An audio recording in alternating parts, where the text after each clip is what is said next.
Hello, everybody. Welcome to Generation Gap. I'm your host, Gretchen, joined as always by my co-host, Tom. And I'm Tom, joined as always by my co-host, Gretchen. Today we're talking about 1952's musical film, Singing in the Rain.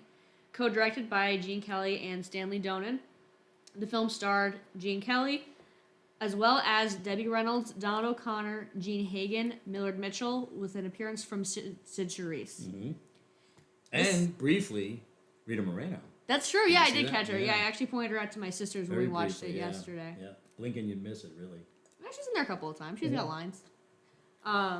Who, if you don't know her, she was Anita in West Side Story from the 60s. Yeah. And she took Doc's role in the 2021 remake.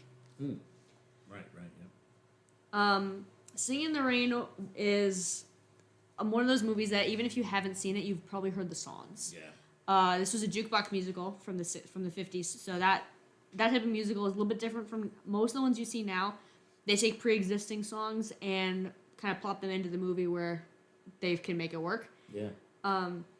This was only a modest hit when it was first released. Yeah, but surprisingly. it's considered one of the greatest musicals ever made. Yeah. It's on the top of the AFI's greatest movie musicals list. Yeah. Ranked as the it's usually put on like the top 100 or like top 1,000 movies to see before you die. This is kind of a big one. It really is, yeah. So and it's funny because to me it is a classic, and there are some great numbers. But rewatching it, there's also a lot of numbers I wish they had we can get into it more, but there were a couple of numbers I kind of wish they had maybe dropped. okay, I think my sisters and I had that conversation yesterday. Yeah, it's funny, yeah. I thought it could have been a great film, like a perfect film, if they had maybe changed around some of the numbers. Okay. And we'll discuss that, but Interesting. overall, it's a great film. I think so much better than American in Paris, which was originally placed higher. Yeah, and that was the big hit from the year prior, Yeah. and it has a lot of similarities. Yeah. Before we get into it, what was your first experience with Singing in the Rain? Oh boy, I was a kid. You know, my father's family is from Ireland, and his mother loved Gene Kelly and Donald O'Connor, and seeing them together on screen, was just amazing. So this was like a staple in our household. But there was no DVDs or VCRs then, so you had to just watch it on television whenever it was on.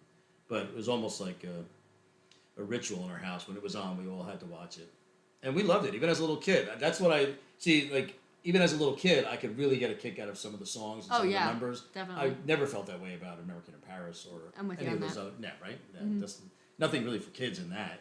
Nothing really that entertaining or where you could laugh that much. This one I thought had it all.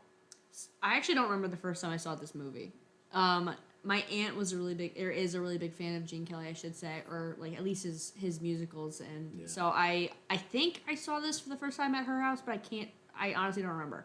It's been so long. I know I'd seen parts of it before, but I hadn't seen the finished I hadn't really appreciated the finished product until maybe like 5 or 6 years ago, but it is. As someone who loves musicals and someone who doesn't like jukebox musicals, this is one of my favorites. Yeah, no, it really is a great film. And I'll tell you something a little embarrassing, but I'm going to share it.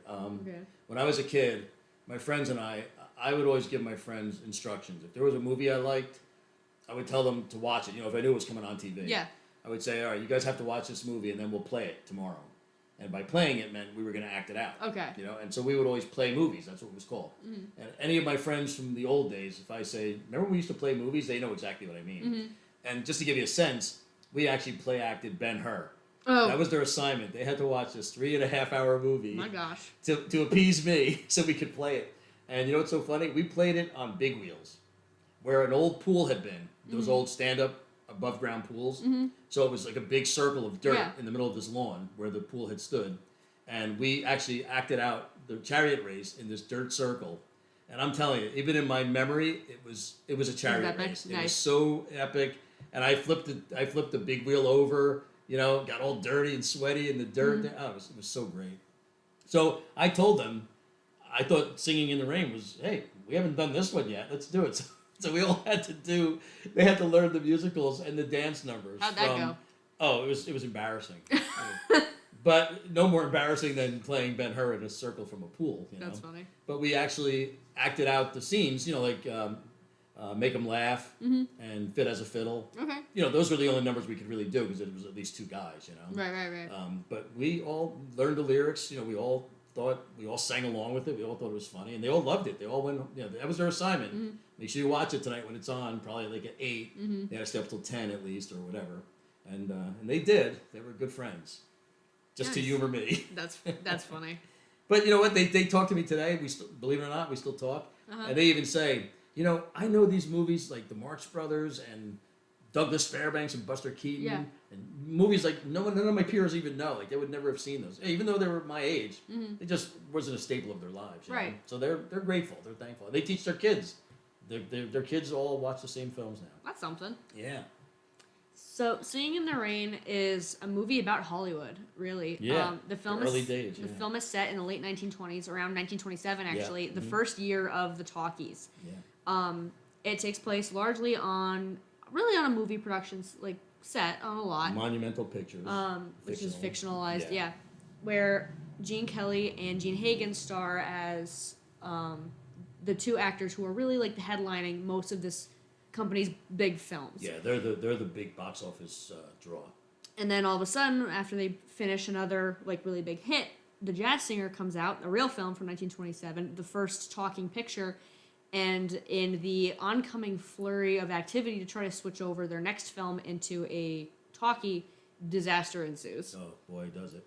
And it's funny because just like so many other new events, the right away they're just kind of dismissing it and laughing, saying, "Oh, it's gonna bomb. Yeah, it's not gonna This be nothing. talking's not gonna work," you know. And of course they're wrong. Yeah, it's like always in history. Now everyone wants to hear a talkie, so you guys have to jump on that bandwagon. And they shut down production. It's an interesting angle to take, especially so early in film history, relatively. Like the 50s, Yeah. the 20s is still within living memory. Yeah, People remember that. Yeah, it's only 20 years, really, roughly after the After the advent switch. of talkies. Yeah. So Gene Kelly plays Don Lockwood, who is, like I said, paired with Gene Hagen's Lena Lamont. They both are living in the era of, like, really, like, the golden era of celebrities of Hollywood. Yeah. Where there's a lot of talk about actors, not a whole lot is known about their actual Yeah, lives. their private lives. Yeah. Still kept kind of private. Very mythologized. Yeah. And the beginning of that film was really Don trying to maintain that mythology as long as he can. Yep. There's a couple main reasons for this. The fans and most people around them see him and Lena as an item, and he can't stand her. Right. She's right. awful. She does like him, but he can't stand she's her. awful. Jean Hagen, by the way, is phenomenal She's in amazing. this. She was nominated, her only time nominated, Yes. and she deserved it. She's awesome.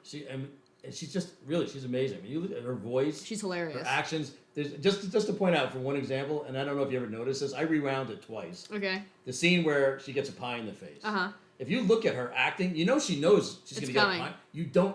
You don't know that at all. If you're watching her, I played it back twice. Yeah. I said, look at her. She is completely straight in her role. She's awesome. Has no idea this pie's coming. Because I've seen other films where you can almost tell they'll either blink a split, because with DVD you can slow it down and see everything. Mm-hmm. And they'll either blink a little bit or you can see almost they look nervous, whatever. She doesn't even blink. That pie hits her square in the face and she looks genuinely shocked. And I wanted to look it up and I didn't see anything in any trivia about this film if she really didn't know it was coming. I think she's the only nomination from this She film. was, yeah. And it's just, to me, again, that's a great bit of acting. It's very minor, something you would not even think twice about. But that's what a professional she was. She was awesome. Yeah, she was great in it. The film opens up, like we said, on the opener of their newest film, and you kind of get to know the characters like one at a time. So Don and Lena come in together, and then they're also joined by Don O'Connor's character Cosmo Brown, who's a longtime friend of Don's.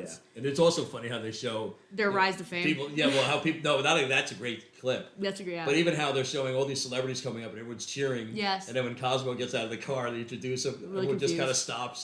Did you notice that? Yeah, I did. They're clapping, then they're like, "Who? Like, Yeah. like who's he?" And he plays it so well. Don O'Connor is my favorite part of this film. We're He's gonna go great. into that. He makes the film. Well, they're trying to, after leaving the screening, and Don is attempting to get away from his adoring fans. He ends up running into Kathy Selden, played by Debbie Reynolds, who is 19 in this. 19, it's hard I know. to believe, isn't it? She's And also, she wasn't a novice. I mean, she had been a star in Yeah. a few films before this. but she wasn't a dancer. But she wasn't a dancer, right? and we'll get into that too. Yeah. She's at first she's shocked and frightened, doesn't recognize him from his films, and actually tries to get him arrested. Yeah. But the cop, of course, is like, oh, I know this guy. Yeah. Oh my gosh, and then she's a little embarrassed. But she shakes him up badly when she essentially tells him to his face that he's not a real actor and what he's doing for a living is just pantomime. He doesn't have any talent. Yeah. And the words stick in him long enough that it continues to haunt him after he's left first her. thing he says when he sees his buddy Cosmo is, "Hey, tell me the truth. Am I a good actor?" Yeah. He really has a lot of self-doubt. Whereas that whole meet cute and then where she pops out of the cake is such a great It's a great It's a great way to set up the... Because she's setting herself up as this stage actress. Like this, like she's serious. Better than him, yes. Yeah, I'm not like you, yeah. And so when he sees her again as like one of the performing troupe at the after party, it is... I love that. It's, So, and then she's doing All I Do the Whole Night Through is Dream of You. Such a cute number. It's a good song. It's a very cute, it's a very good song. But even her dancing and she is so upset the whole time. Yeah, she's so upset that Gene Kelly's sitting there laughing and knowingly mocking her. You know? Oh, well, you're a serious actress. Yeah, popping out of a cake. Mm-hmm. Yeah, it was great. The end result of that evening is she ends up fired from the lot because she puts a pie in Lena's face accidentally, aiming for the aforementioned pie, which is a great little clip. It is good. The amount of good scenes that you should look up and watch. Just go ahead and watch the whole movie if you haven't seen it already. Yeah, you really should. Honestly. Yeah. But it leads to eventually, through various things that end up happening, she ends up back in their lives. She and Don start going together, and right as the time that they're trying to put together their newest film, what's the actual name of the film? It's this Dueling Cavalier. The Dueling Cavalier. Yep. Right as they're trying to put that into a sound film, they're running into all kinds of problems. One of the biggest ones is that Lena's voice is like nails on a chalkboard. And even that, just let's preface that too by saying that they deliberately don't let you hear her speak in the beginning. For the first 10 minutes or so, yeah. Like even when Don's talking to her, and there'd be no reason for her not to say something. He's shutting her up. Yeah, no, or she just doesn't. Remember when he first meets her, and he's telling what a big fan he is, and she just keeps dismissing him, but without words, because they're saving this for the moment when you finally hear her speak. And I wrote it down. I forget exactly what she says, but it's something like. What's the big idea? Yeah, like, what's the big idea about them not letting her speak? Yeah. And as soon as you hear her voice, I mean... You know exactly I wish I was in the audience in 1952 when I could actually hear her for the first time and just say, oh my gosh, that's how she sounds? It's a really good, shrill, squeaky, sort of New York-tinged accent. That's so funny. It's so great, yeah. And she's nothing like that. I mean, that's the other thing. No, actually, I'll get into that later. Yeah, I know what you're going with. Yeah. It is amazing, yeah. So the way to fix this after disastrous test screenings is the crew decides to turn the film into a musical by using Kathy to dub over, without her knowing, to dub over Lena's voice. Right. The rest of the film is, I don't want to say it's short on plot, but the big draw here are the musical numbers. That's why you're here. Yeah. Clearly, yeah. But they're all... The plot's almost incidental. It's just a way to further the songs. Some of the jokes are fantastic, especially if you know anything about the history of this time period. Yeah. Some of the jokes, especially in the scene when they're trying to mic her up for the first time, are so good. And some of them are actually taken from real stories. Incidents. Yeah, which is amazing. There's a couple really good bits there. And her heartbeat. Yeah. Which is great. And her turning away from the camera. I mean, that again, it's so well filmed, where you just hear her speaking and then it's quiet and they're like, what is she doing? And she keeps, she's trying to act. Going back and forth, so she's moving her head back and forth, but you can't when you have the microphone on your shoulder. Mm-hmm. Yeah, it's really funny. Really well done. That's a great compilation. There's a lot of really solid scenes in this. I had a stretch in I think the middle of this film where I said to my sisters every 5 minutes or so, I'm like, oh, this is my favorite scene. At one point, my sister went, she's like, what scene in this movie is not your favorite? Yeah. Really till you get to Singing in the Rain, I felt. You think that's your favorite? Well, I mean, that's the title. Yeah, it's a great scene. If you hadn't seen it before, it's great, but it's been seen so many times. Even when I watched it again recently, I kind of fast-forwarded through it, believe it or not. Wow. Just because I've seen it so many times. That scene. That's pretty sacrilegious. I know. I agree, and I felt bad doing it. But I thought, well, I'm pressed for time. Let me just skip the Singing in the Rain scene. Unreal. Yeah, unbelievable. And then, it's funny, because then after that, I thought I wish it had peaked. I wish it had ended right around that time. Really? Yeah, because then you have... What other songs do you have after that? After Singing in the Rain? Yeah, you have Good Morning. That's one of my favorites. That's a great one, right. Yeah. I wish that had been right before that. And then... Is that after that? Is it after that? No, it's right before, because that's when he goes home that night. Yeah. Right? Yeah. And then after that, what? You have Broadway Melody? Actually, okay, so potentially controversial opinion. Is that the song you think should have been cut? Yeah. I love that number. Do you really? How dare you? Yeah. Oh, I could have done without that. I love dance. That scene, yeah. You know what? It's so cool. I like dance. Well, what I like is Donald O'Connor dances. That's true. And Gene Kelly dances. Like, they're more physical. Wild. I find that more entertaining. Mm-hmm. Like, even that number, it was more like a ballet. And again, Gene Kelly choreographed it, which is amazing how diverse his talents were. But to me, that was much less appealing than Make 'Em Laugh. You're not alone. So that's the number that Sid Charisse appears in. Yeah. I love that number for a couple reasons. I love how it's staged. I love how it looks like a set, like how it looks like a stage show the whole time. I'm really entertained by that. I also, again, it didn't fit with the whole film. That's true. I mean, it had to be sort of a dream sequence because it didn't really fit. Yeah, it didn't that's make true. sense. You know what I mean? It's kind of like that is the number that fits the most with the American in Paris type. Yeah, exactly. Stuff. Yeah, that seemed more like a Gene Kelly vanity project. That whole insertion of that. I enjoyed the talent. I wouldn't miss it if it was gone, but when it's there, I enjoy watching it because I'm like, there's so much talent that's here. I don't really disagree. respect it. It's not as appealing to me. That again, sacrilege. I fast forward. Unbelievable. I know. I was like, let me just get through this. How much of this movie did you watch? I did watch a lot. The parts I like, and there's another scene in the beginning that I could have skipped. What? Which one? Also, when it's sort of. It's not a fantasy sequence. Is it the one where she's on the ladder? Yeah, when he shows her like the set and he's singing, it was a little love song. I don't even remember the title because it was so inconsequential to me. Wow. Yeah, I know, and I was like, wow, I don't even remember this song, and I've seen this movie so many times. You're killing me. And I even thought, wait, is this like a full version, like where that wasn't always in this film? Because I don't remember it at all. Can you imagine? I was like, maybe this is like the official version where they put in all the songs that were cut from the original release. But no, it's not. It's in there. I just must have never paid attention to it. Do you remember the title? Or are you looking it up? Because I don't even remember. Actually, I don't. Now that you mention it. All the other ones, I remember the titles of the ones I enjoyed. Even the ones I didn't. I remember Broadway Melody. I made a point of looking at that today, actually. That was, yeah. It could have been called Gotta Dance, because that's kind of how it starts. Remember? It was like, yeah, it could have been that. What about, what did you think of the beautiful girl montage in the middle?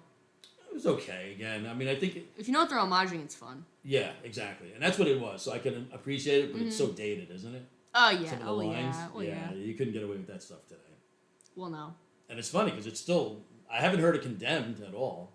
There's even a line. In fact, you know what's funny? I wrote it down because I thought, oh my gosh, could you imagine? I just spaced out the whole. He sequence. sings about the. I know, and you definitely can. There's definitely scenes.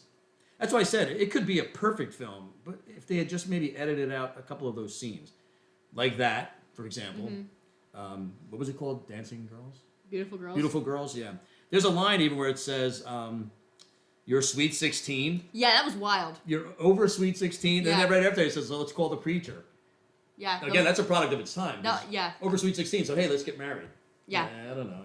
That's the limit. Back then, it might have been 16. I mean, there are a lot of... Have you heard some of, like, the love songs from the 60s? There's I some know. wild stuff. I know. There's a song called You're 16. Yeah. And Sweet 16. There's lots of songs like that. But you know what? If you think of it in the context of history, there was a time... Because I've thought about this a lot. And there was a time when life expectancy was much, much earlier than it is today, obviously. And lots of women... And there were queens at the age of 13. Can you imagine? So they were expected to have a legacy, and to have children, and so as horrifying as it might be for us to even consider like marriage at 16, yeah. If you're only going to live to be 40, 16 is probably right about the age to get married and have children because you don't know how much longer you're going to be able to have children. Yeah, I mean, for me, but I don't think the 1950s was that age. No, that's the We problem. were living a little longer. We knew what legal adults were by then. Yeah, I think we were living longer. Yeah, but it is that it's so funny because I don't know if I'm just conditioned now to be almost offended, but when I heard that, I also thought, wow, that's a weird line, right? Yeah, no. You're over sweet 16, and like 2 lines later, so let's call the preacher. Like, wait, what? It's a little weird. The whole number's a little... But that was kind of neat, only for the fashion of the time. Like, some of the fashion for the was 20s. really funny. Yeah, like some of the outfits they were wearing, and I guess, again, for that time. And it's an homage to the style of musical that was out at the time. Yeah. Like, that the Hawkeys were coming out. That's that 42nd Street style. It definitely is, yeah. And that's the what... Broadway melody style of those films, too, yeah. And definitely. It functions to bring Kathy Selden back into the plot. It does, yeah, exactly. That's the where reason she it's there. ends up after being fired from that cake sequence. So I would not edit out that scene. I think that was a good scene. Yeah. Even the guy singing. It's very much of the time. It's almost that sort of Al Jolson type of voice. Yeah. So I would still leave that in, but maybe still get rid of the whole Broadway melody. Unreal. I cut it down maybe, but don't cut out the first Yeah, maybe part. cut it down. I don't know, but I don't know. Maybe they could have put a better number in there that would have maybe fit better with the film. Maybe. You know, like because that again was almost like, wait, am I watching American in Paris again? Maybe. And I don't thought know. that Sid Charisse was kind of the Leslie Caron, you know. I also just really enjoy her. Yeah. She's very talented. And none of them enjoyed Gene Kelly, sadly. Yeah. None of them ever worked with him again. That's the elephant in the room. Yeah. So Donald Connor and Debbie Reynolds worked together at least once after this. Yeah, and she has nothing but praise for him and he for her. Gene Kelly was notoriously a perfectionist to the Yeah. point that it came out kind of not great. With some of his, actually, everyone else who worked on the shoot. Yeah, and it's a shame. It is. I mean, even his co-director has been critical of him, Stanley And Donen. he was an incredibly talented. He was very good at what he did, clearly. Yeah. And he was a so perfectionist, like you said. the praise leveled at his career, I think, is mostly deserved. Yeah. It isn't. I do think it's unfortunate that anybody received any kind of behind the scenes abuse. It sucks. Yeah. It's Yeah. And I. Yeah, That's I mean, you hear that Debbie Reynolds went home crying. It's sad. Like, it's a film. Especially because he was 20 years older than her, Yeah, exactly. too. Which reminds me of another thing I heard. Did you hear about when the kissing scene with her? No, which when one? He stuck his tongue in her mouth. And No, I didn't hear She about was that. so grossed out about it, of course. Woof. And she was like, it wasn't supposed to be in the scene. You know, and again, this is in her autobiography much Okay. later. But she said she was really horrified that this man who's 20 years older in this position of power would just decide to do that in that scene. That's So, Hollywood. yeah, and it's a shame because I do like Gene Kelly, especially as in his filmography. I like his talent. Yeah, he's great. I mean, I love Take Me Out to the Ball Game, too. That was another film I really enjoyed. Again, because the song numbers in that one were more physical. You know, not like Broadway Melody again. They were more like, you know, for even young boys, you could enjoy it. But, you know, when you start hearing things about your heroes when you get older, and you're like, oh, I don't want to hear this. You know, I'm kind of sorry to hear some of the stories. But it's part of the whole package, you know. And I do think there's a point to, like, even with, because he also played baseball and was seriously thinking about a baseball career when he was Really? younger. Yeah. He was, I think, was he drafted? I'm not sure, but he might have been drafted by the Pittsburgh Pirates. Really? Or was on their farm team. Yeah, so he was really serious, which was also why he wanted to Take Me Out to the Ball Game. And that's really him, you know, in the scenes. But I think he was just that kind of person, driven that way. And a lot of times people will say, you know, when you're with a guy on sports or in dance or whatever, in a band, when they're really perfectionists, they really do drive you to be better. And you may resent it later on, but they're going to get the best performance out of you, you know? So it's almost sour grapes later to say, you know, he was a real tyrant because he did make a great film. He did. I just don't think it's worth the mental. I don't either, and I again, after the fact, a lot of the people say that, but you didn't hear that at the time. You know, when that film was riding high. And it was a different time too, where a lot of times you just didn't say that. You know. Yeah. That was still riding the coattails at the end of the golden era in Hollywood. Yeah. Most people didn't want to know the real facts No, about they their didn't. heroes. Right? Yeah, you'd be better off not knowing, and that would have tainted the film even then. If you had heard about that during production, Yeah. would it have been as well? It wasn't super successful, but would it have been as Right. highly praised now? That changed, I think, somewhere in like the 60s and 70s when people started to want like a more realistic film. That's when people started to get more into actually knowing more about Yeah, who was on the screen. yeah. But at That's this true. time, not only like the For film, better or worse. but the time period they're depicting, it is very much, it's like I said, it's that mythology. Yeah. You want to preserve the idea of the Yeah. actor instead of what they're actually like. And it's well done in this film also because when It is. people find out, they can't believe that Don and Lena are not engaged. Yeah. You know, remember at the beginning when they Yes. were saying like, you know, tell us about the engagement. Engaged? No. You know, and she thinks in real life, because they're sort of portraying that, she really thinks they're engaged, or she calls him her boyfriend, and he's not. I'm not your boyfriend. Right. Don't you understand? We're just playing this for the cameras. One of my favorite scenes actually is after when she admits that she got Kathy fired. It's during a scene. Yeah. So in silent film, you can get away with this where they're arguing with each other in the middle of filming a love scene, but because there's no sound, it doesn't matter. That is such a great scene. They're In fact, saying whatever. I know, and I know it's funny because I don't want to give it away now, but I know usually at the end you'll say like, "What was your favorite scene?" That's actually my favorite scene. Really? It's not even and I love the song numbers and stuff, but that scene, I laughed. I mean, I laugh out loud. Okay. Because I thought the way they're acting and the fact that no one in the audience, obviously no one on the screen, no one at home or in the theater would really know what they're saying. And it makes me start to wonder, like, how many films have I seen where I always think it doesn't even look like they're saying that. Like, are they saying things probably like, are they really cursing each other? That was a real story. Like a lot of times they would do that. Yeah, with and you silent could. films. You could Because say if it's whatever. silent film, you could be saying anything. Have you ever noticed? Have you watched many silent films? I can't do it. I was a big fan of silent Really? films. Yeah, I have tons of them. Well, I love Douglas Fairbanks and Buster Keaton Okay. and any of Charlie those. Chaplin. Yeah, exactly. Yeah. And so, but when I do watch some of those scenes and you have the title card underneath, I'm always like, sometimes you can almost tell what they're saying when it's really obvious and kind of simple. Like, you'd know this would follow that. Right. But other times I'm like, it doesn't look like his lips don't match anything on the title card. That's what is funny. he saying? Is he feeding her the line, the next line maybe even? Like, you don't know. So I thought that was a great inclusion in the film to have that, I'm not gonna spoil what my favorite scene is either. But you're not gonna say it? no, not right now. No, Okay, I'm gonna save it. Okay. Well, I've already given away mine, unfortunately. Yeah, that's okay. I figured we'd have two categories for But it's a surprise, favorite right? scene and favorite Like that? number. Yeah. Well, you already know which number I feel like we could. I want to ask you what number you think you could drop. Honestly, I would say Broadway Melody. I like Broadway Melody, so I'm picking on that song. What would you drop? I mean, because I think. Oh well, go ahead. I'll ask you. Yeah, what would you say? honestly, I feel like we could have dropped. I feel like we could have dropped the. Think carefully. No, I think we could have dropped the Beautiful Girls number. We didn't need it. Okay, yeah, that would be my second one. I agree. Because at least But that fits the film. it does fit the film, but the only thing it gives us is Kathy coming back, and it doesn't actually feature her as a performer, really. No, not really. Every other song. I was looking for her because I kept thinking, Yeah, she's why don't they there. have her in one of? No, but not in the She's not singing. right or in the styles. Yeah. I thought she could have fit there too. My issue. So I have a lot of thoughts on musicals. But one of the things I really think is I'm like, hey, I actually want to be hearing a song from somebody in the cast that I care about. Mm-hmm. That's one of my 15,000 arguments about Grease is the occasional song where I'm like, what does this have to do with anything? Yeah.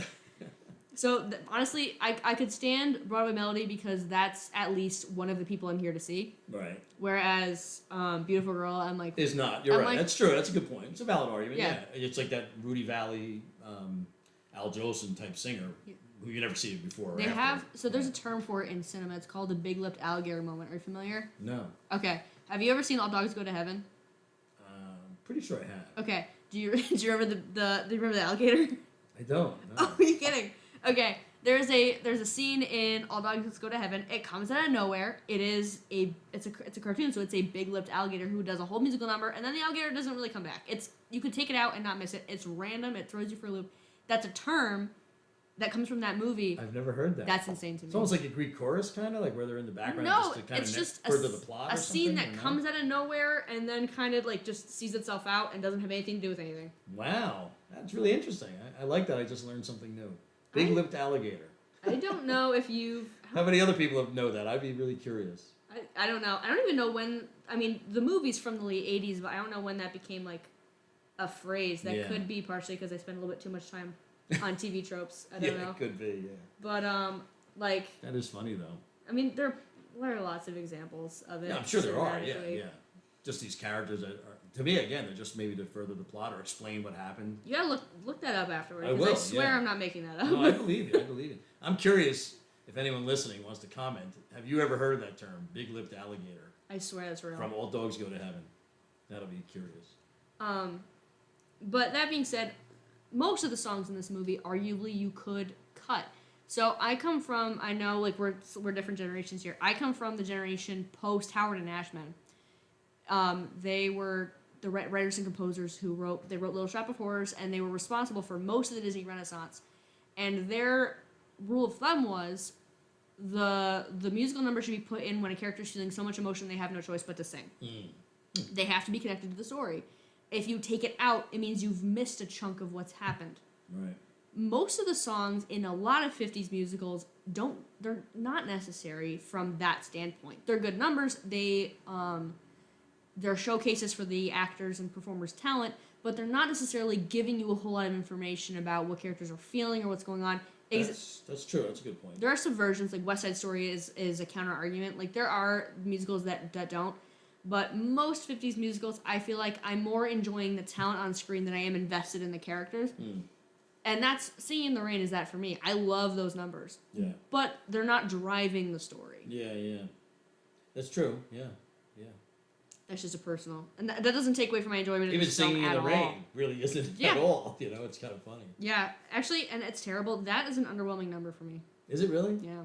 I love it. It's a nice number. Times, I get that Gene Kelly had like 103-degree fever while they were Yeah, filming I it. know. You know, about that, I got to tell you, sometimes I'm kind of tired of hearing, like, I listen to a podcast where it's all about, 70s and 80s music and stuff. Yeah. And I'm just so tired of hearing everyone say, usually the singers or the bands themselves, Yeah. their biggest hits, always like, and we weren't even going to put that on the album. Come on, really?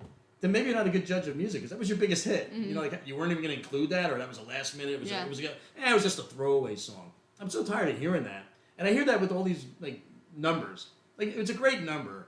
Is it really true that he had 103 fever, was almost dying when he performed? Like, you know what I mean? I don't know if he was like that almost might be dying. true. I'm not even saying that that's not true, but I've seen that in so many. Like biographies of certain films where these great numbers where someone was actually really sick at the time, or they had a sore throat. Like even in Planet of the Apes, that was Charlton Heston had the sore throat when he says like "take your hands off me." Like it might be true, but when you hear it film after film, you're like, it's a great scene. You don't have to really embellish it. Like I appreciate the film as it is. I don't need to know that Gene Kelly had a really high fever that day, or that Charlton Heston had a sore throat that day. I mean, I enjoy his trivia, so yeah, I do too, and they may even be realistic. But I'm telling you, I see it for every great scene. There's always some sort of like, did you know that he was actually, batting right-handed and he's actually left-handed? Like, and again, that might be true. I'm probably not even thinking of good examples because I've probably forgotten the bad examples. Have you seen Lord of the Rings? You have, right? Yeah. Okay. Did you know that Viggo Mortensen broke his toe when he kicked the Uruk-hai helmet in the Two Towers? No. I can't believe that. Wow. That's like the example that shot to my mind the first time you said that. I was like, everybody talks about that. Yeah, that's funny. Yeah, but I mean, and there are, and if it is true, and I'm not doubting that it is, then it's really interesting. But like I said, I see so many bands where they're always, when they're talking about, and they're usually, it's today, so they're talking about hits they had 40, 50 years ago. And they're always saying, and it's a funny thing about that song, we weren't even going to put that on the album. Like, really? You weren't going to put that great hit on the album? Like, that was an afterthought? I don't know. There's something about sort of an embellishment that makes it seem like, wow, I can't believe they didn't. But then like I said, I also think, that was your biggest hit. You're not a good judge of songs. Like, that makes me question it. I don't know. I don't know either. It's interesting though. Some of those things, like, they don't need any embellishment. It's a great scene. And yeah, he probably was sick. Supposedly, I heard it was supposed to be milk that was like mixed in with the water, but I heard that's not true.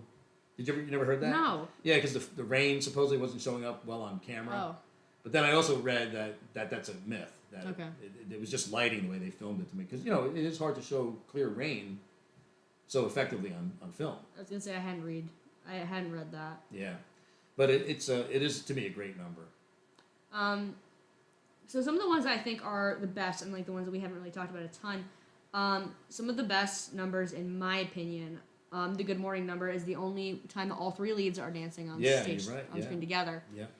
That's a really fun one. That's a cute one. It showcases everybody's talent. Yeah. And we did mention before, Debbie Reynolds was not a dancer. Right. So she was 19. She wasn't a novice to film, but she was to musicals. Definitely, yeah. And so she had to go through rigorous. And she was, she was dancing alongside two of the professionals. greatest. Yeah, two people who've been doing it a very long time. Yeah. So we already kind of touched on the fact that she was definitely getting a pretty good tongue lashing from Gene Kelly when she was underperforming for his taste. But the end result of that scene, I guess they dubbed her the sound of her taps in after the fact. I read, but it's a great number. The showstopper for me, it's two. I like Moses Supposes a lot. Me too. Yeah. And great one. The Make 'Em Laugh number. I love tap. And I love physical comedy. Physical comedy, that make 'em laugh is one of my favorites ever. Don In any O'Connor musical, not just in this film. becomes a physical cartoon. Amazing. Yeah, he's and awesome. even I watched it again multiple times today, just to see when he smashes his face into the wall. Yeah. And there's no effects. I mean, he's just doing all that physical comedy. He's doing that by himself. Where his nose is tilted to the side, his lips tilted to the side, then he tilted to the other side, then he like switches them into the middle. Yeah. I mean, it's amazing. You watch it in slow motion, you're like, how's he doing all that? Just with his own face, like no special effects whatsoever. Insane talent. And the physical, unbelievable. Like running up the wall, flipping backwards. It was something he had done when he was younger and put it into the film. And it works. They kind of let him take the reins on the choreography for Yeah. that one too, because they didn't really know what they wanted from it. And to Gene Kelly's credit, he did Let him do it. want him to do a scene. He thought he deserved a solo dance number. I don't know if we've talked about this, but I am curious your opinion. I do think Donald O'Connor was the better dancer. He seemed more natural. He definitely. So I think it's. I don't want to say it's apples and oranges, but it almost is. So for me, like I think they're both wildly talented, and watching them next to each other, you can tell. Right. But I think that like the styles are different enough. It's almost like putting Gene Kelly next to Fred Astaire. There's enough of a difference there. I know that they're good at their fields. They're good at what they do, and their fields overlap. But there's enough of a difference there that I can respect that they aren't playing on the same field all the time. I understand. I agree, and I feel the same way about. I think Fred Astaire is more of an elegant dancer. Gene Kelly's more of a stomping through the floor. and a physical dancer. Yeah. Which I like, but I also think that Donald O'Connor in this film does a lot of the same dances, you know. Yes. And I do think he just seems more natural. I like watching this, like just the style, the way that they're moving, doing the same steps is really. I do too, and it's even more clear in "Fit as a Fiddle." Yes. Which I love. And that's great that's one of my favorite numbers also. And even there, I almost feel like, and I don't know this, and I haven't read this, but you know, Gene Kelly did direct and choreograph, and I wonder if I almost feel like he might have told Donald O'Connor, all right, not so good, you know, because and can you imagine? Because everything Gene Kelly does, Donald O'Connor matches and then some. Like in that whole scene, and he has the funnier parts, like when they're both playing the fiddle, and then he takes Donald O'Connor's fiddle and his the bow, and then suddenly he starts pretending he's strumming it like a ukulele. Like it's all very physical. Yeah. It never misses a beat, you know. And I'll tell you another really funny scene, and I just noticed it today because normally when that scene ends, Fit as a Fiddle, when it ends, and they're listening, the audience is, and Gene Kelly's voiceover says, and they loved us, and you hear everyone booing them. Yeah. And I never noticed it before, but I always watch Donald O'Connor, his face. He's smiling at the audience, and he just glances really quickly to one side and looks back. It's hilarious to me. It's like he's really looking at the audience like, they hate us. Everyone hates us. Like he's really looking around. And I noticed earlier, and because I'm always watching Donald O'Connor because he's really a comic genius. So I watched Gene Kelly in one scene also where they're playing the fiddle. And I think it's when it gets up really high. If you watch Gene Kelly again, if you watch that scene, he makes this really funny face and like makes his eyes go real wide and almost like mimics the sound of the violin. Really? And I never noticed it before until recently because I thought, I'm usually looking at Donald O'Connor. Yeah, that's what I usually do. And I don't think of Gene Kelly as being a very comedic, you know. No. Even though that's probably his most comedic dance. I haven't seen him in, honestly, I haven't seen him in a ton. I've seen him in this, I've seen him in American in Paris, and then we were talking before we started recording. I'm one of like the 4 people in the world who's seen Xanadu multiple times. Yeah. I may have to check that out. I do like his dance numbers. The one he does with Olivia Newton-John in it is really something, and the rest of the movie is such garbage. Yeah, I know. That's what I've heard, which is why I haven't seen it. But I've seen lots of garbage, so it's my garbage. I'll give that one a shot. Yeah. I enjoy it. But if you haven't seen Take Me Out to the Ball Game, it's another great one. The Pirate is also really good. Was he in On the Town too? Yeah. He was in a couple things with Judy Garland, I know. Yeah. The Pirate's one of them. In fact, you know what's funny? In The Pirate, they do a song called Be a Clown. Oh, really? Which is exactly the same exact tune as I Make have 'Em heard Laugh. that, yeah. And I think the song Be a Clown was written earlier by Cole Porter. And then they did Make 'Em Laugh, and it's the exact same song, except there's different lyrics. Wow. And they didn't ask permission, and they apparently were never sued for plagiarism, which is also kind of shocking. The Make 'Em Laugh number, which if you haven't seen it, again, look it up immediately. It's so good. Actually put Donald O'Connor in bed rest for like 4 days after Isn't it filming. crazy? And you can see why. Yeah, it's exhausting. And it's a cement floor. Yes. If you look at that, I mean, he's dancing on cement and dancing throwing himself on it, falling, throwing himself on the floor. So much slapstick, you know. Yeah. Part of it too is he smoked. Yeah, which I'm shocked. A ton. But you know, Douglas Fairbanks also smoked, and these were such physical actors. And I know at the time, It was the time. I've read that they didn't know how bad smoking could be for you. But I would think you'd feel it too, right? Smoking heavily and getting out of breath. I haven't smoked. He smoked 4 packs a day, and he's doing those dance numbers. Oh. I know. But, so actually, and the worst part was, after they finished shooting, and like after he had like recovered, they came to him and were like, hey, I don't know how to put this together. I heard that. We lost the footage. Yeah, we lost the footage. You got to do it again. And he did. And he did.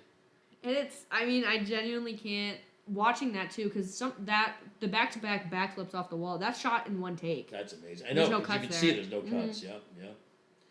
That alone, to me, if I was paying for a ticket to see the film, that would have been worth the price. Yeah. It would have really been. That number, and Fit as a Fiddle, I loved. I liked, So for me, it's the Make 'Em Laugh and Moses Supposes. Those That's are my also two. a great one. Very comedic. Yeah. And I laugh out loud, and I know it's very slapstick and almost, especially at this point, I know it's coming.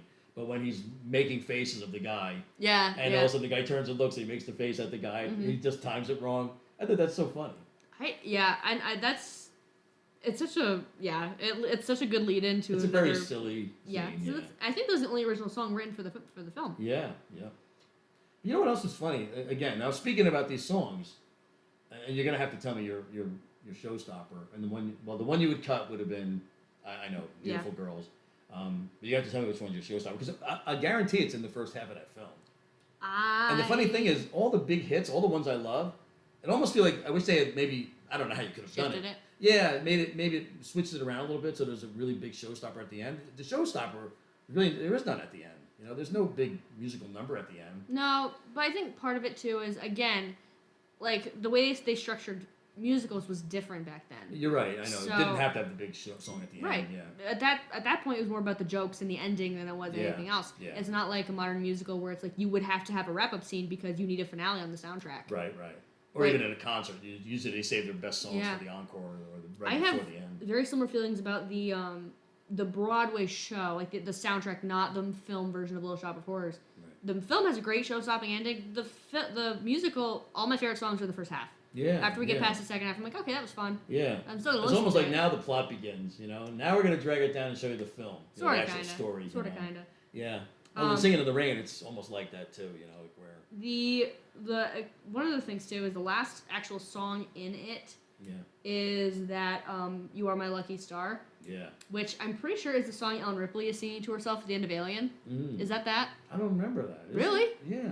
I didn't look it up because I sat when I was watching it yesterday with my sisters. I said I would swear that that's the song. When she's like When she's putting herself in the spacesuit. spacesuit. I swear that's the song she's singing. You might be right. Boy, that's a good question too. I gotta look at that. That might be a trivia question. Yeah, she's almost like singing it to herself. Like, yeah. Like, stay calm. Yeah. Yeah. I think that's creatures coming. I That's could be interesting. Wrong. Yeah, that's good. But the end of the film is another really good bit. So they rescue the film, and with the help of Kathy's dubbing. Yeah. Who actually, I believe, her singing voice is actually dubbed by. That's another thing we didn't mention, but that's amazing. Gene Hagen, right? For at least some of it. Yeah. Is that a rumor? Yeah. So it ends up being that Debbie Reynolds is supposed to be dubbing Gene Hagen's voice, but Gene Hagen is actually dubbing Debbie Reynolds' voice, which is dubbing bananas. Gene Hagen's voice. I mean, how crazy is that? Even saying that, but That's I did crazy. say it right. You have it. Yeah. How crazy is that? Yeah, because she apparently Gene Hagen, for all that shrillness, had a deep voice. had a beautiful voice. Mm-hmm. Yeah. And Debbie Reynolds has a good voice too, but apparently not as good as what they were trying to do. What they were trying to show. Yeah. So at the end, she finds out. Lena finds out about this, and it's hilarious the way she finds out. And then when Donald O'Connor starts dubbing her voice in front of the entire audience. Well, before that, before that. She's a little bit sharper than she looks. Yeah. And that's, I think, one of the smart things that the film does at the end is she's smart enough to figure it out. Know that she's been getting played, and so right, because they're even saying, "Don't let her know. Tell her. Whatever you do, don't let her find out." So she but goes she's in already there. Figured it out. She has her lawyer go over her contract and can figure out that she has enough leverage that she can technically stranglehold the company into stopping Kathy's future career from doing anything except dubbing her voice. Right. Which means that she's kind of just smart enough to know that it's a good move to keep doing it. Right. When that happens at the very end, the film's a success in its revised state, and it's only when the crowd is clamoring for a speech from her that her actual voice is revealed. Right. And then when they ask her to sing, she tries to have Kathy dub her from behind a curtain. She right away sees this is a public relations disaster. Yeah. And then she's panicking, so now she's like, okay, dub it, whatever you gotta do, yeah. And then they pull the curtain on it and show. And then you can see Kathy actually singing her behind it, and then Donald O'Connor comes over and he starts singing. And that's when she realizes they're just mocking her. She's been had. Yeah. And then she storms off, and so does Kathy. It's a great scene. It is a great scene. It's a good Perfect ending to that film. Yeah. And again, it's kind of pointing out a lot of the issues that would have been kind of thought of at the time. Yeah, and even movie magic. A lot of it was an illusion. And that is true. Like, there were a bunch of silent film stars that lost careers when we went to sound. Yeah. And there was a lot of adjustment period. Like, a lot of the scenes early on, some of the jokes are written around their dialect coach having to teach them how to talk. Which is also true. Because, you know, you see these guys playing, you know, whatever, like Arabian Nights, and then when you hear their voices, they have a Brooklyn accent. You're like, what? Wait a sec, yep. I really bought this guy. How are you going to make that transition into talkies? You can't, you know, you really, and a lot of them couldn't. They I even, who's the other guy? I forget, but somebody else too, whose voice was much higher pitched than what you would have expected. Yeah, there were exceptions. There were. I think Greta Garbo was like one of those like really big. Like Garbo Speaks was huge when she got big and talkies. Her voice fit her. Yes. Yeah. But even Buster Keaton, he didn't do too many. It wasn't nearly as big. I've never heard his voice. Oh yeah, but he did some talkies. Yeah, his voice sort of fit him, but it wouldn't have worked with the silent films. And he was a major star. Yeah, he was. I have seen clips of his films. Yeah. I haven't sat through a whole one. But, yeah. There's a lot of honestly it's kind of like a forward-thinking movie where it's like it's kind of meta for its time, and like not in a current film way necessarily, but in a way that it's kind of taking a magnifying glass at Hollywood itself and being like, hey, in a joking, loving way, but like, hey, this is kind of like, it was a mess. Like, there was some, you know, here's some of the growing pains, movies about movies. Yeah, and some of the cruelty. Yeah. Which it really does highlight, especially with Lena Lamont. She was so willing, so happily willing to destroy a starlet's career. Yeah. And that's another thing, too. Like, it's another, I guess, relic of the contracts with the studios, which aren't a thing anymore. Right. Back in the day, an actor would be signed with a studio, and they entirely controlled what you did. Yeah. For up until your contract ran out. Even in your personal life. Yep. At least how you presented yourself. Yeah. And that's changed too. Yeah, your PR was handled by the company. Like, it was a very much, you kind of existed for them up until they were done with you. You were sort of a slave to your contract and to your company. Yeah. And you couldn't work for another studio if you got a great offer. You know. Yeah. It was definitely a different time, and it is a forward-thinking film for kind of, well, in the 1952, maybe. It was kind of gone by then, I think. Yeah, you're right. It was probably gone, but no films at that point, I don't think, had really shown that darker side of Hollywood. There were a couple jokes made in films. I remember notably, I want to say it was one of the road pictures that Bob Hope and Bing Crosby did. I can see them doing that. Where they poked a couple jokes at like, hey, well, now that so-and-so bought us. Right, I don't remember which company took them, but... Yeah, exactly, yeah. They were definitely good at that. They could get away with it. They could, yeah. But it is, it's weird that this film didn't do very well because it is so well regarded in hindsight. Yeah, oh yeah. It's always, that's another one of those things that where it's just so hard for me to believe sometimes that even like Casablanca. Yeah, exactly. Yeah. Not To Kill a Mockingbird. I can't help you. You know, It's a Wonderful Life. Oh yeah. Another perfect example. Like you look at him now and you're like, wait, that didn't do well. Or that wasn't nearly as big. Yeah. I mean, it was nominated for Best Picture, but it just at the box office it didn't do well. Yeah, which is hard to believe. And really, in this case, I'm not quite sure why. Which I don't know if did you catch some of the one of the cameos in this? Did you catch Mae Clark? I didn't. I did see that she was in it, but I didn't catch that. Yeah. Really? Yeah. And I have to watch it again, or just at least watch that scene. And this had like a lot of good talent on it. We've mentioned all three of the stars. At this point, Gene Kelly had done multiple films. At this point, Donald O'Connor may have been known primarily for the Francis the Talking Mule movies. Yeah. I don't know what else he did before that. I don't really either, honestly. Yeah. He did. I know he did Anything Goes after this. Like he did a bunch of musicals after this. Yeah, afterwards too. Yeah. And he actually played Buster Keaton in a biopic. Really? Yeah. I forget what it was called. I didn't know that. Yeah. Obviously, I just totally lost her name. I gotta check it out. Not Debbie Reynolds. Debbie Reynolds, see? Who I knew primarily beforehand as the mother of Carrie Fisher. Yeah, isn't that funny? Yeah, well, that's the generation gap there. Yeah, it was interesting. And I actually haven't seen her in much else, but she did do other musicals after this. She did I Love Melvin with Donald O'Connor, and I believe she also did The Unsinkable Molly Brown. Yeah, you're right, yeah. I think she was in How the West Was Won, too, which wasn't a musical. Right. But that is the longest and most boring Western I've ever sat through in my life. Oh, really? Side note. Yeah. Oh, yeah. So, Donald O'Connor did play Buster Keaton, who's obviously an inspiration to him in the Buster Keaton story. Oh, okay. Yeah, it's a very simple title. I just wanted to double check, make sure I was right about that. Fact check, yeah. Yeah, and you could see he was a fan of that. Same sort of comedy, physical mimicry, that.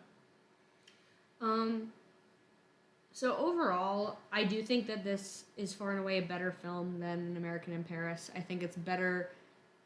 Again, this isn't someone who really likes jokes as well as musicals. I think that the comedic structure of this film was put together really well. Everyone's performances are really funny as well, and there's some genuinely like well written jokes and like bits in here that are Really are, like especially for the time.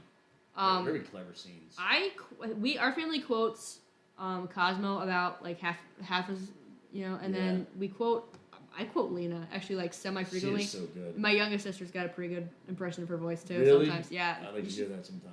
She's got pretty good impressions for a lot of things. Really? Actually, yeah. Wow, I gotta hear that because really, there's so many great lines and her acting. She's a riot. Again, special praise for her. She's really so good. I think I saw her in Adam's Rib.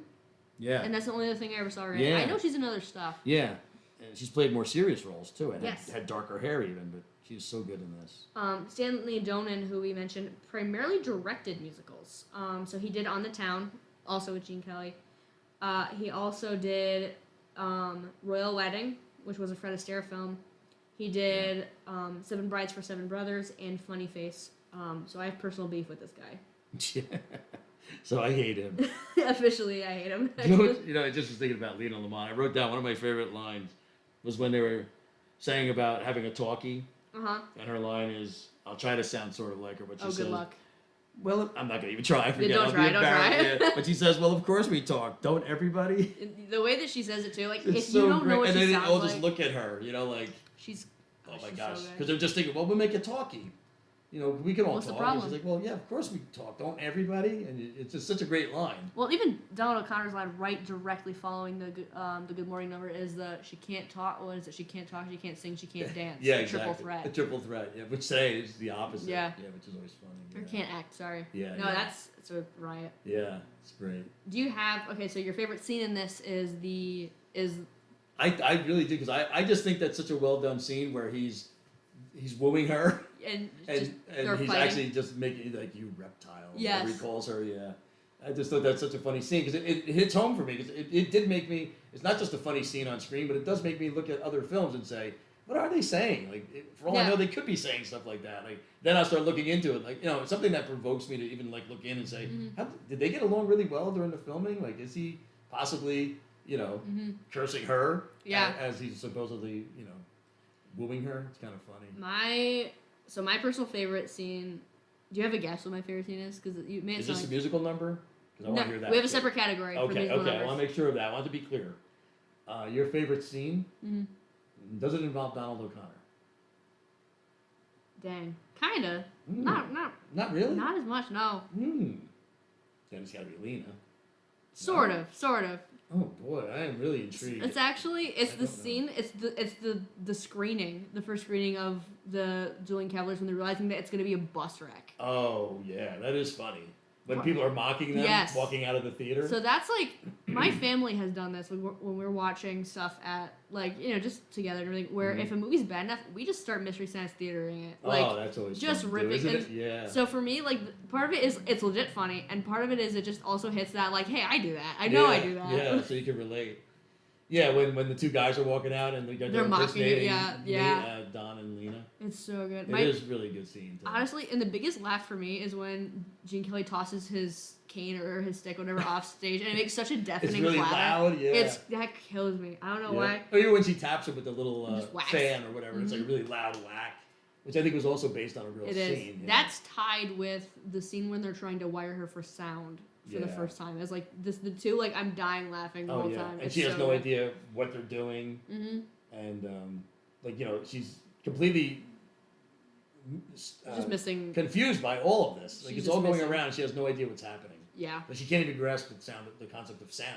Because he just remember you just keep explaining, and you talk into the microphone, and the sound travels through the That wire. director cracks me up too. It's a great scene too because he has to, every time they do it, he explains the same exact thing. Yeah. And then when they pull the wire, And remember, she she just falls backwards. I love a good pratfall. Yeah, and that again is a great scene because it really does kind of show that period, where you're trying to explain to these actors and actresses what's going on here, how this actually works. Yeah.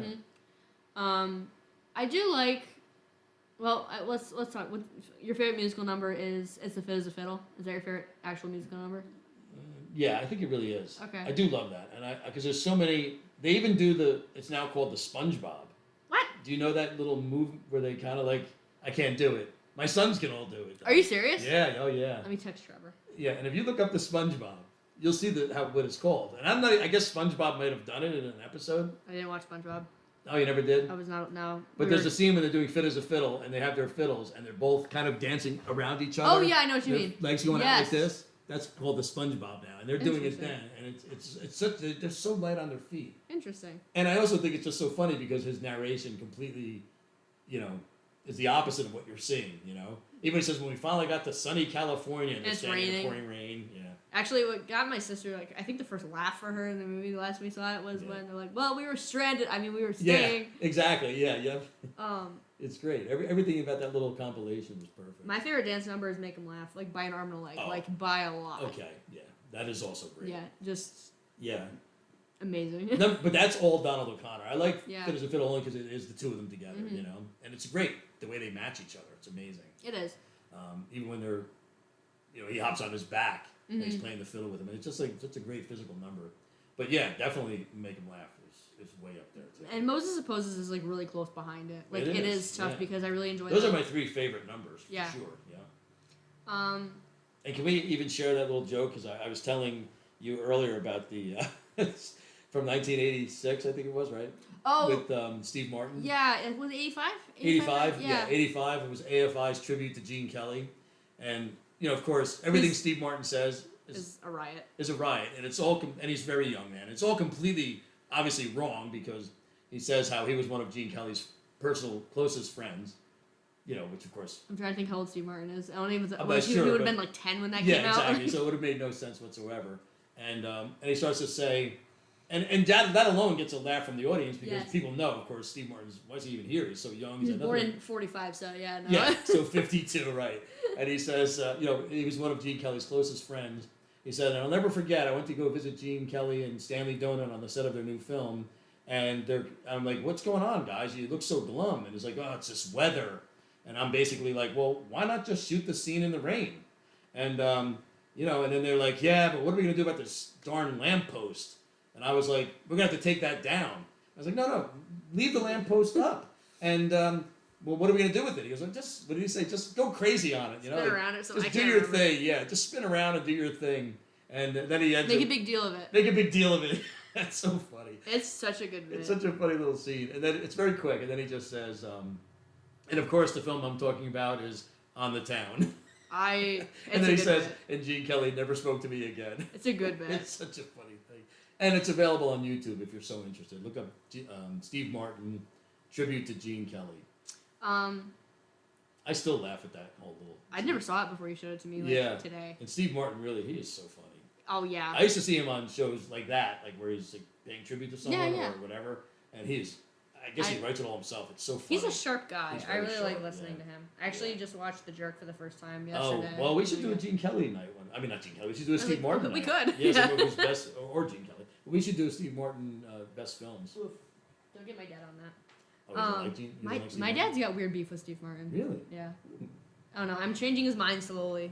Wow. Anyway, do you have I know this is like not a topic we do much. Do you have a favorite line from this? Like, favorite line? Well, I think any of Lena's Lamont's during Addiction. When I can't stand him. The way she kept saying it wrong. Yeah. It's always I can't stand him, and then it's I can't stand him. And again, she's funny. Great scenes, great. And that's Kathleen Freeman there as the Addiction. Maybe. Yeah, if you've seen her, she's I've well seen known. her and stuff. I definitely have seen her. And she usually plays sort of a kind of loudmouth. It's funny that she's actually the one who's the diction coach in this film, but she's very recognizable too. But probably any of Lena Lamont's lines are really good. Okay. The one I just said before, I wrote it down because I thought it was so funny when she says, "Of course I talk, don't everybody?" Yeah. Just great line, and she delivers them so. She's so in it. She's so serious. Yeah, so funny. Yeah. You never know she's playing a role. My actual favorite is the honestly it's Cosmo after he's been told they just got told that they're switching the studio to doing talkies, And Oh, he goes, I know what finally, you're gonna say. I love that. I can start suffering and write that symphony. Yeah. And like, well, no, you're No, gonna we're be the gonna head be of it. yeah, the head And of he our goes, scripts. finally, I can start suffering and write that symphony. Yeah. That's great. that and the it delivery. fits his character to a T. He's so good. Yeah. There's a bit like it's early on when Don is calling for help and he goes, "Call me a cab" or something. And, Yeah, and he says, "Okay, you're a cab." Yeah. And that exchange gets passed back and forth in my house kind of a lot. Yeah, and it's just the way he sells that line. He's so. Oh, he's hilarious. He's yeah, hilarious. Very dry. Yeah, he's great, and he's the kind of guy in the film. Especially we know now what Gene Kelly must have been like, a tyrant on the set. Yeah. And Donald O'Connor, from all accounts, was a really sweet guy. Mm-hmm.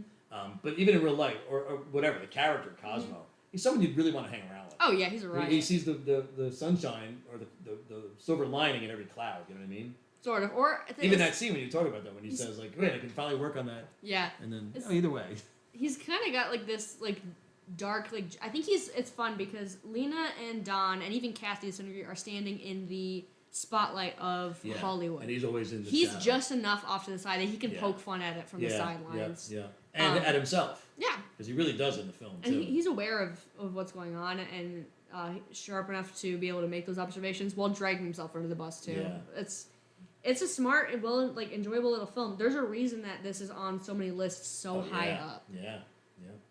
It's a great film. I other than, the numbers I mentioned, we never mentioned also their it's funny also because when they're having that compilation of how they got to where they are, their motto was always dignity. Always dignity. And of course, everything they're doing is completely undignifying.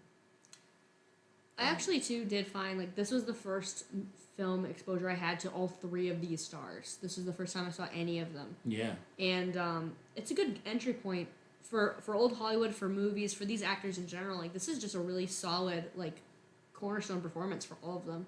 Yeah. Even, like I said, even though primarily I knew Debbie Reynolds as Princess Leia's mom, she's really good here. Very good, And she's sweet and earnest, and her performances are great. I really wanted to actually dig up some more of the stuff that she's done because it occurred to me I haven't seen her a lot. And that's great when a film can actually inspire you to do that. And she is very. And it's funny again when you know some stuff about these films, and I'm hoping people who haven't seen it will see it now.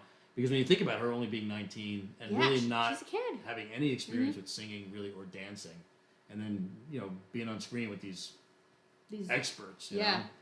And even at the end, Gene Kelly wasn't really happy with her performance overall, which is shocking because she really does match them, especially in Good Morning, when she's dancing with them. A lot of practice. Yeah. Yeah. Oh, that'd be so tough. I can't even imagine coming to the set. Mm-hmm. Whew, had to be tough. I don't know if they ever got complimented. I don't know. I have heard it said in hindsight that they kind of patched it up. Yeah. Years later. How could you not? I mean, the film is such a.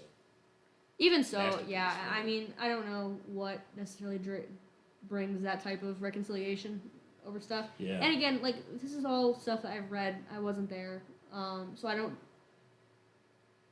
know. I heard the accounts, but I don't speculate a ton on what all brought who where. Yeah, I try not to either. Especially like I said, when it sort of brings down the film. A little, But that said, it takes a lot to bring a film of this caliber down. This is in my. I don't know if it's in my top 10 musicals. It might be my top 10 film musicals of all time. Yeah, I think it's in mine. I mean, I have it on DVD. I got a really nice DVD collection of it. I don't have one. I don't have it on DVD. We had to borrow it from the library. Yeah, and I don't have too many musicals on DVD. I can tell you. So I believe that. Yeah, so it's one of them. Yeah, definitely one of my favorites. I don't have Take Me Out to the Ball Game. I don't think, but I would recommend that also. Mm-hmm. Maybe we can do that at a future time. But it's also a really good film. This movie I put in the category of White Christmas. I don't know if it's part of it's the time period. Part of it is too. Don O'Connor was reportedly up for the role that Danny Kaye took in White Christmas, and I think about that sometimes when I watch those. Yeah. So those are both really solid. I think this is a really good recommendation if you're trying to get into old musicals. This is, I think, a really good place to start. Yeah, definitely. Yeah. It's a lot better than Seven Brides for Seven Brothers. At me, Stanley Donen. Yeah. Well, you could start with this and then end with this also. Yeah. Go all the way around because you'd almost want people to end with this one also because it's that good. I come back to this one semi-frequently. I've seen An American in Paris 1.5 times. And that's enough, right? That's enough for a while. Yeah. Honestly, I would recommend. These are not even considered nearly as good, but I would still recommend The Pirate. I should get around to seeing that at some point. Yeah, which a lot of people, for better or worse, a lot of people didn't really care for Judy Garland's role in that, but I thought she was very good in it. And there's also a great number, like I told you, it's Be a Clown. Or even Summer Stock with Gene Kelly is also a really good one. Okay. Definitely Take Me Out to the Ball Game. The Pirate. Oh, I said that. There's a couple others. He's actually had some pretty good films. I've enjoyed. Xanadu. Xanadu, of course, which I haven't seen yet, but I'm going to recommend it on your. I don't recommend Xanadu, by the way. Like, I don't recommend it. Just because I've seen it multiple times doesn't mean I recommend it. Yeah. Speaking of, though, I know, like, next episode, I don't know what we're going to be talking about. I know that for those of you who are interested in listening, I'm making Tom watch Top Gun for the first time ever. Oh, yeah. Maybe we can do that. We should do Top Gun. Works out with time, yeah. Yes, I confess, I've never seen it. I'm going to see it. We're going to theaters. And Top Gun Maverick. Yes. A few days after. It's going to be a great week. Yeah, I hope. I mean, I'm going into it. I know of it. I really don't know much about it, honestly, believe it or not. Especially as a film guy. All right. But we've talked about this. I told you, when everyone's saying you got to go see this, I almost feel like, I'm not going to go see it. And I just never got around to seeing it. I'm so excited. Yeah. This is gonna be. And I heard Maverick is better. I don't It is. know. Yeah, that's It what is. I've heard, so. And I'm going to see them in order. So that might be our next episode. We'll have to see. Yeah. We'll have to see. That sounds good. With that being said, though, everybody, thank you guys so much for listening, for hanging out with us. If you have a recommendation, if you have a rebuttal for anything that we've said, or if you agree with us, go ahead and leave a comment. We always like to hear from other movie fans. Yeah. And we hope to see you guys in the next one.